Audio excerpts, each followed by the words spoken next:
Have you ever heard a productivity tip and been like, oh, yeah, that sounds good. That sounds logical. It makes sense. And then you tried it and you were like, no, this isn't it. Surely this doesn't work for other people. There has to be a better way. In this video, I want to talk about the top 10 worst productivity tips that I see floating around. And I'm going to give you 10 tips that you can try instead if they also haven't worked for you. Number 1, eat the frog. The analogy of eating frogs came from Mark Twain. He said that if you start your morning with a live frog, you'd have tackled the very worst thing in your day. So to be a productive person, do the thing that you least want to do first thing in the day. There are 3 reasons that this advice might not work for you. Number 1, you work best in the morning. You don't want to spend your morning eating frogs when your frogs are things like answering emails and doing data entry. Number 2, you struggle to get yourself to do the boring stuff. So if you start your day with the boring stuff, you're probably never going to get yourself going. Number 3, you have so many frogs that they could take up your whole entire day. An alternative to eating the frog is doing a resistance hour. Have an hour in your day where you chip away at the things that you are resisting the most, your frog. You don't need to get them all done. You just need to chip away, take a few little baby steps. To up the ante, you can do a resistance hour on FaceTime with a friend. You could film your resistance hour and put it on your personal Instagram stories and get the support that you need to do what you don't want to do. Number 2, give yourself rewards. So if you have read, watched, listened to literally anything about habits, you are going to be familiar with this little habit loop. Cue, routine, reward. The absolute worst tips are usually around the reward. For example, have a piece of chocolate after a run. That way you start associating chocolate with running. You'll feel the same way about running as you do about chocolate. Buy a yum latte after you meditate. That way your brain associates yummy lattes with meditation. And it starts to crave meditation. This is really reminiscent of Pavlov's dog style classical conditioning, which has its place, but it's definitely not the most effective way of doing things.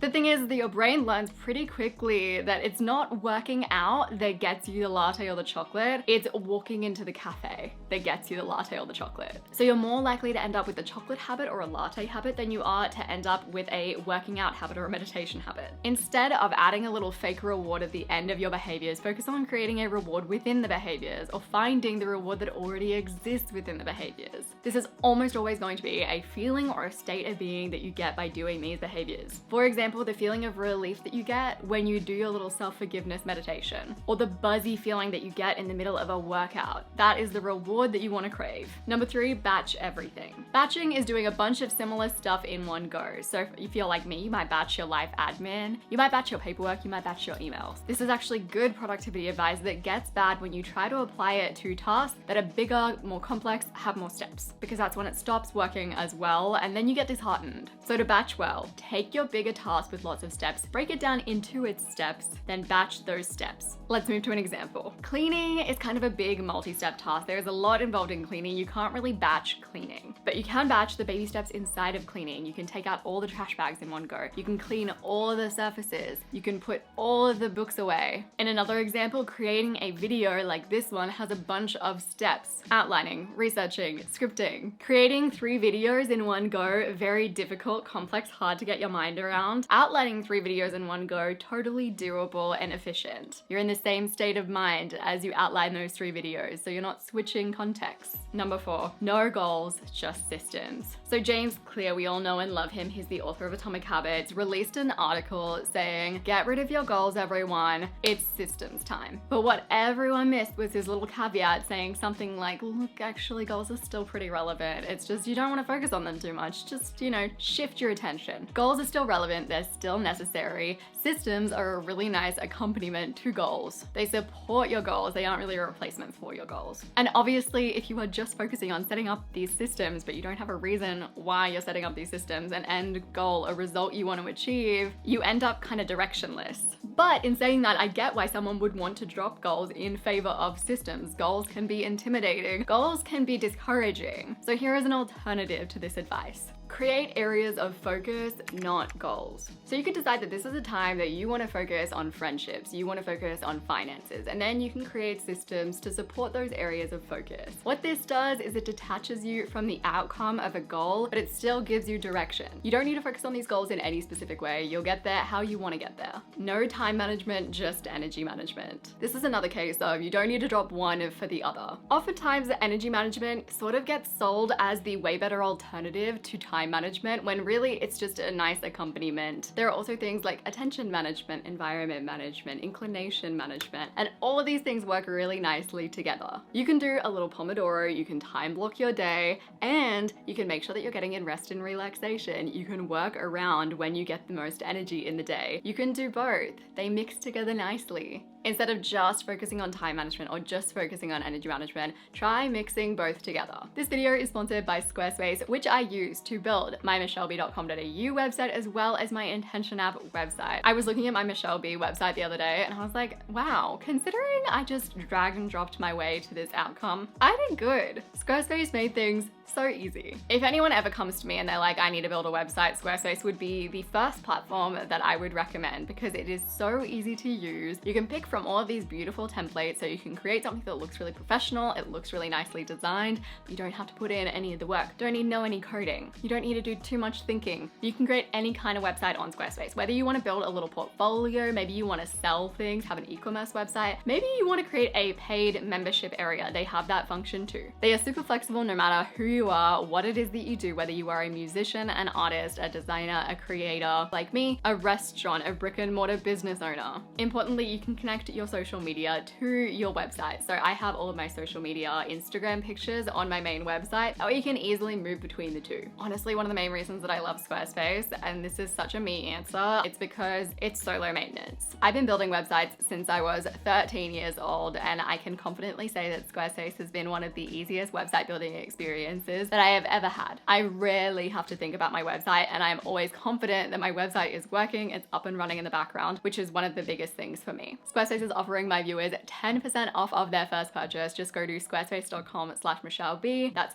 squarespace.com/muchelleb in the description below. Improve your life advice. If there's one thing that I've learned from being in this world for a while is that it's very difficult to improve your life generally. It is much easier to improve specifically your communication skills, which improves your life. To improve your meal prepping habits, to improve your relationship, which all in turn will improve your life. But we are constantly focusing on general improvements over specific improvements. And honestly, channels like mine don't really help, and that's something that I want to work on. Instead of doing the whole reinventing my life, changing my whole life from a very general perspective, try getting specific. Get hyper specific even around what parts of your life you are going to improve. I guarantee that there will be flow-on effects, that your whole life will improve as a result, but it is much better to focus on specific parts. Track your habits. This is a really difficult piece of advice because I have actually seen some people talk about habit tracking and talk about how when they've applied habit tracking to something like meditation, they've actually become obsessive about meditating because they simply do not want to skip a day. And when I've heard people talk about habit tracking in that way,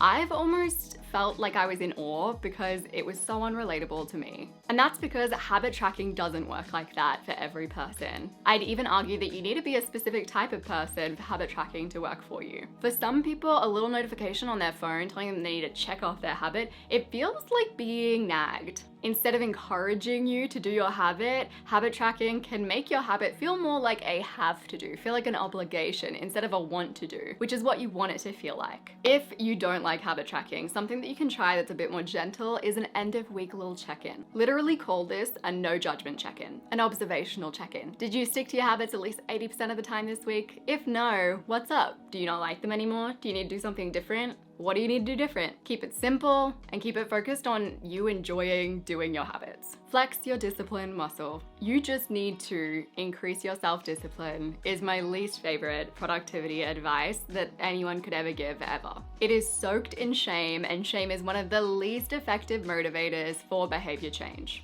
The word discipline itself means the practice of training people to obey rules or a code of behavior using punishment to correct disobedience, which is very different from the much healthier self-management, which means our ability to manage our behaviors, thoughts, and emotions in a conscious and productive way. There is so much value in getting yourself to consistently do things that make you feel good in your life, even when they are tough, even when they feel difficult, even when you don't feel like doing them. But when people tell you to flex your discipline muscle to get yourself to consistently do those things, that is bottom tier advice. Bottom of the barrel. Throw it away, get rid of it, go elsewhere. If advice like flex your discipline muscle hasn't worked for you, firstly, follow my channel. You're gonna like it here. Just one thing that you could try is called resonance testing, and I talked about this in my video on 5 small mindset shifts that are improving my life. I'm gonna have that linked down below. Stick to your goals. So stick to your goals isn't so much advice that you're going to get, more so than an expectation that you're going to have of yourself and that other people will have of you. But the book, Why Greatness Cannot Be Planned, which is a great book, talks about why sticking to your goals rigidly can actually keep you stuck. In it, they say objectives might sometimes provide meaning and direction, but they also limit our freedom and become straitjackets around our desire to explore. Just because you don't have an objective doesn't mean you have to be wandering. We can align ourselves towards discovery and away from the trap of preconceived results. Being open and flexible to opportunity is sometimes more important than knowing what you are trying to do. An alternative to sticking to your goals that's a little controversial is holding your goals loosely. That doesn't mean skipping to the next best thing as soon as something exciting comes along or you feel a little bit bored. But if something pops up that just makes more sense, pursue that. Don't stick rigidly to your goals because you'll lose out on better opportunities. Ego depletion hypothesis. So for years, people have been telling us all about our little cup of willpower. When we wake up in the day, we start off with this full cup, and as we make little decisions and we force ourselves to do things we don't want to do, we're having little sips of our cup until at the end of the day, we're pretty much drained. We've got no willpower left. But as it turns out, willpower could be more like an emotion. We don't run out of happiness, we don't run out of frustration, but they do ebb and flow based on what's going on around us and what we are feeling. The concept of ego depletion is unhelpful because it embeds this negative belief within us